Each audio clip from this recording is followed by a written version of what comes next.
Mahigit isang taon na since matrade si Stephen Holt sa Ginebra. Nakabuo na siya ng isang season with the team. Enough for us para pag-usapan na. So this video, binalikan ko yung unang season ni Stephen Holt with Ginebra and left me wondering, anong nangyari kay Stephen Holt? Alam ko rin naman na usapan na talaga dati pa na obvious yung pagbaba ng performance and numbers si Stephen Holt mula nang na-trade siya papunta sa Ginebra. Laging sinasabi nila na from 20 point per game scorer ngayon, naging 3&D guy na lang sa Gins. Which I don't disagree with, pero at the same time, hindi kasi yun yung full story. May konting nuance, as much as I hate that word, it's not that simple. Anyway, si Stephen Holt, essentially ang trade package para ma-acquire siya nung nakaraan was Stan Hardinger and Pringle. Ang kapalit, si Holt, si Isaac Go, and si RJ Abarientos. Looking back, it's not that bad of a trade considering na si Stan really wanted out, eventually retiring pa nga. Tapos si Pringle may edad na rin. Pero kaya lang talaga kasi nag-dip yung laro ng Ginebra kasi Isaac Go, unfortunately, diba, got injured and hindi pa rin nakakabalik after more than a year later. And Stephen Holt, kung i-consider ko yung general opinion or general public opinion na hindi pa siya nagli-live up sa expectation sa kanya, whatever that expectation was or is. Pero yung dynamic kasi na binigay ni Stan tsaka ni Pringle sa Ginebra noon forced Ginebra to play out of the triangle a little bit. Diba? In return, yung trade package na yun, diba? Ginebra got a triangle robot in Stephen Holt, another triangle robot in Isaac Go, and an RJ Abarientos na in essence, Pringle dynamic, pero since bata pa kasi, diba, kayang pagsabihan and tinitrain nila na maging triangle robot din, unfortunately. So enough rambling, maglilista na ako ng comparison list between Terra Firma Holt versus Ginebra Stephen Holt. Magsimula muna tayo sa mga numero. Sa Terra Firma, Stephen Holt played 24 games, played roughly around 40 minutes per game, in which he averaged 17 points, 6.9 rebounds, and 5.5 assists per game. Numbers were good. Mababa pa nga yan kasi nag-struggle siya really sa first conference niya with Terra Firma and the PBA in general. Yung dalawang huling conferences niya, tumaas ni numbers niya. Isa doon, nag-average siya ng 20 points per game. That's why it averaged out sa 17 points per game. Pero if you look at the numbers, it's very complete.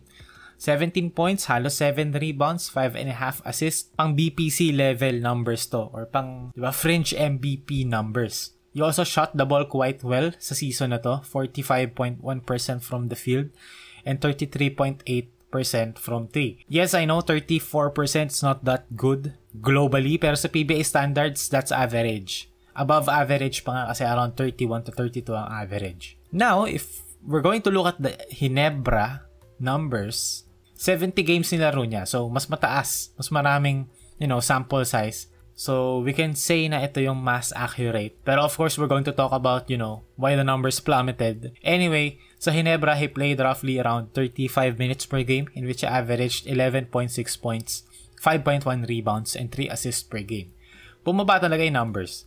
Almost, 5.5 points per game ang binaba. Rebounds, I understand, almost the same kasi, maraming bigs ang Ginebra. At the same time, wala rin silang bigs. Pero they have a lot of players na would crash the boards like Scotty, Jamie, Japet, even Troy Rosario eventually.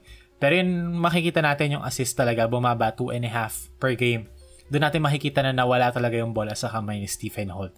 In terms of percentages, it was also very low para doon sa Terra Firma numbers niya. Sa Ginebra, I only shot 40% from the field. As in 40.0. Pag isang sablay na lang, 39.8, 39.9 na yan, which would be considered very bad. In terms of 3 points naman, tumaas with 34.8, almost 35%. So talaga naging 3&D guy siya with Ginebra. Ang naging kapalit though is yung efficiency overall tsaka yung bola sa kamay niya. Let's talk about the actual reasons kung bakit nag-dip yung laro niya with Ginebra. So ito, naglista ako ng aking mga observations. Ito yung mga reasons why he scored a lot with Terra Firma. Mas mabilis kasi yung pace, nagtakbuhan ng mga tao sa Terra Firma, literally and figuratively. Yung combo nila ni Wame Chongson nun, they really shot the ball in terms of, outside shooting. Marami silang attempts. And they also capitalized sa mga transition, sa mga fast break. Ibig sabihin nun, more threes, more spacing. Less one-on-one moves ang kinailangan ni Stephen Holt. And napansin ko kasi si Stephen Holt, yes, he scored 20 points per game. Pero that's a result of playing alongside Wame Chongson. Secondary si Stephen Holt. So yung scoring opportunities niya mostly nanggaling attacking closeouts. And not necessarily Stephen Holt, breaking down the defense, creating for himself. And mas marami nga kasi yung spacing, so hindi niya na kailangan ng mga dribble moves, ng one-on-one moves, diba, to score. Kinailangan niya lang ng space, inatake niya yung space, and he capitalized off that. And yun yung reasons kung bakit nag-plummet din yung numbers niya with Ginebra. Kasi slower pace, less possessions, less 3-pointers din means pangit yung spacing.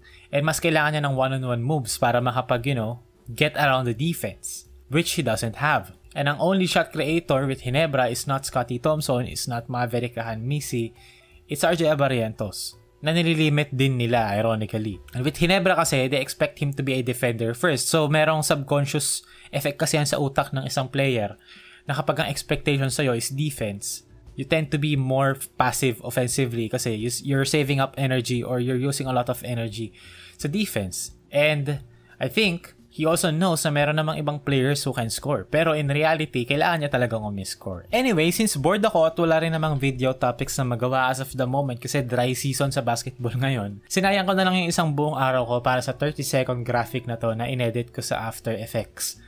Dito ipapakita ko yung difference between playing sa Terra Firma Jeep versus sa Jeans in terms of spacing. Makikita natin dito, imagine niyo yung cameraman si Stephen Holt running the break or the transition, kakaroon ng spread ball screen. So makikita natin spaced out, maluwag ang court, there's going to be a screen na darating, dadaan sa screen si Holt, top ball screen, and now ang luwag-luwag ng court.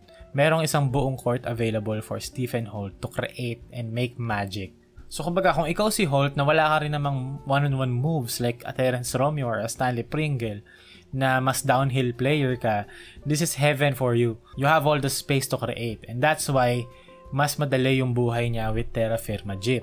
Kumpara pag sa Ginebra, makikita natin dito, magtatakbo tayo ng triangle offense, yung usual na action na napupunta kay Stephen Holt.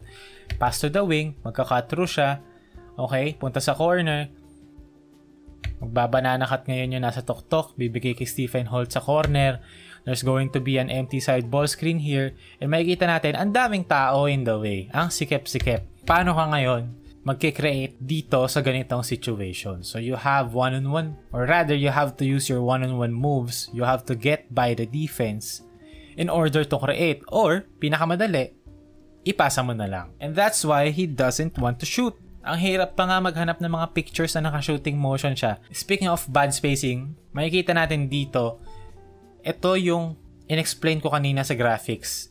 Sa totoong buhay, in practice, makikita natin dito, there's going to be an empty side ball screen.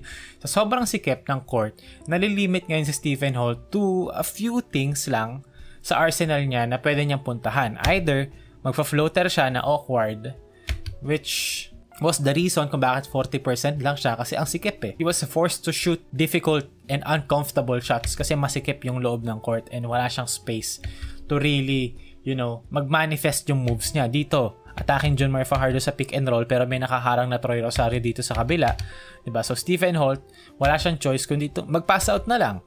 Eventually, nakapunta rin naman sa kanya, he scored pero diba, in terms of creation, very limited and pinepwersa siya to do, like a couple of things lang. Either mag-floater ka, pumasa ka, or kagaya dito, mag-step back ka na lang ng long 2. Diba? One of the worst shots you can take. Step back long 2 na stepping sa 3-point line. Kasi nalilimit siya eh. Kung babalikan natin dito, after ng screen, diba? Merong kumakat dito na Maverick Ahanmisi underneath the basket.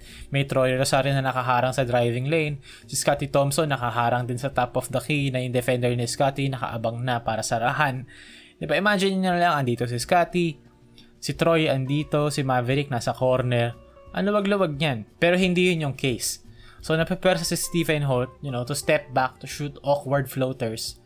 Kasi yun yung situation na naibigay sa kanya. Kagaya dito, 2 on the ball, 2 seconds remaining, ang dami nakaharang dito sa paint. Diba? Tatatlo-tatlo yung tao sa paint. So, napepersa si Stephen Holt to take, a drifting, sliding to the left, fadeaway 3-pointer. Diba? Kasi yun yung situation na naibigay sa kanya. And ang resulta nun, Ginebra created the player na ayaw miscore, na ayaw tumingin sa basket, na ayaw ng bola. Basically, ginawa nilang Tony Snell si Stephen Holt. Wala, nakatayo na lang si Stephen Holt, 5 seconds remaining, binigay sa kanya ni Scottie Thompson. 5 seconds sa shot clock against Wami Chongson, one of the worst defenders sa series na to. Anong ginawa ni Stephen Holt? Binigay niya kay Japet Agelo sa top of the key. Diba? Basically, you have the advantage eh. Dito, Binigay sa'yo 5 seconds, 6 seconds pa nga remaining against the worst defender alive. Anong ginawa? Binigay kay Japet Aguilar. Resulta nun, di ba? Bad shot. Dito naman, Stephen Holt looking to pass. Pinasa niya na kay Jamie Malonzo. Walang nangyari. Troy Rosario sa pop. Dapat pupunta na si Stephen Holt dito kasi it's Troy Rosario sa top of the key. Stephen Holt was against Wami Chongson. Pupunta ka na sa bola dyan. It's going to be a spread ball screen. Even si Japet Aguilar, sinasabi niya na kay Holt, pumunta ka sa bola. Or sinasabi niya kay Troy, ibigay mo kay Stephen Holt. Anong ginawa ni Stephen Holt? Lumayo. Ayaw ng bola. So, ang resulta, spin move, Troy Rosario, pass out to Scotty. Walang nangyari. And dito, again, Stephen Holt, zoom action, set ng pin down to Scotty Thompson. Scotty Thompson should get the ball here, pero ang gagawin ni Scotty is going to reject. Kakat to baseline si Scotty. So, ibig sabihin nun, Stephen Holt should pop back out para maging empty side ball screen with Jamie Malonzo. Anong nangyari? Parehas sa si Scotty at si Stephen Holt. Ayaw sa bola. Walang may gusto ng bola. Eventually, Jamie Malonzo scored, pero yan yung nangyayari with Ginebra. Walang may gustong miscore, walang may gusto ng bola, walang may gustong mag-create, walang may gustong gumawa ng play. Lahat sila gusto lang nila magtakbo ng offense at ayaw lang nila na magalit si Coach Tim. And that's the epitome of Stephen Holt's game. He's a very talented player who can attack close outs very well. He can also shoot the ball quite well. He is an excellent defender, pero he's not a shot creator, but still, kaya pa rin niya umiscore, playing off, in theory, better players dapat with Ginebra, pero ang nangyari, his numbers plummeted kasi Ginebra turned him into Tony Snell. Ginebra turned him into Andre Robertson. Ginebra turned him into PJ Tucker. And it's not really Stephen Holt's fault na limited siya offensively. He can't really create like a Wami, like an RJ. But that doesn't mean that Stephen Holt should be a PJ Tucker. Should be a Tony Snell. And for Ginebra to, para makabalik sila sa championship contending, form nila, ang gusto ko lang sabihin, it's not the same kagaya sa dati. Yung mga C-stand era. And it's because dati kasi they have players looking to score. Ngayon, if you are a player looking to score sa team na to, you get punished, you get benched. And that's what happened to Stephen Holt. Yun yung nangyari kay Stephen Holt.